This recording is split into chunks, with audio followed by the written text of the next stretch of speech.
Hello. Now let us look at the core principle behind this IFRS 15. So previously, normally when we are recognizing the revenue, we have to answer two questions. When are we going to recognize the revenue and how much it will be? So in the previous time in with IFRS 18, the revenue was recognized based on the risk and rewards at the time when the primary question to look at the revenue recognition was if the risk and reward has been transferred to the entity, to the purchaser. Now there is a shift from in IFRS 15 from risk and reward to the control. Is it the control has been enjoyed by the purchaser or not? So now the revenue will not be recognized only when the risk and reward has been transferred, but also the control question also need to be satisfied. So whether the control has been transferred to the buyer or not. So as per the definition, opposed to the risk and reward approach in IAS 18, revenue will now be recognized when the customer obtains the control of that goods and services. So it's a control principle rather than the risk and reward principle. Now the question comes to we will look at this in a bit more details in when we are explaining the IFRS in more details.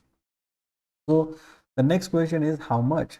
So IFRS 15 prescribes that the amount the entity will be recognizing the revenue to depict the transfer of the promised goods and services at an amount that reflects the consideration for which the entity is entitled in exchange for those goods and services. So what does it mean basically is sometimes in the uh, revenue in the price, there are things which are built in which are not only necessarily related with the goods and services, but are combined together.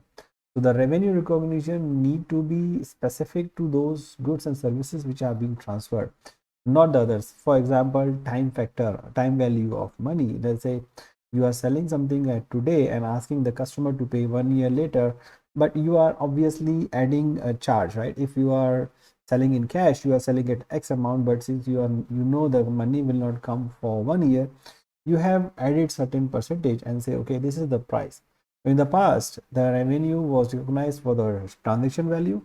Now the revenue will be broken down into the amount it relates to the goods and services and also the time value of the money that is already involved in there. So how the IFRS 15 does it? How does is it prescribed?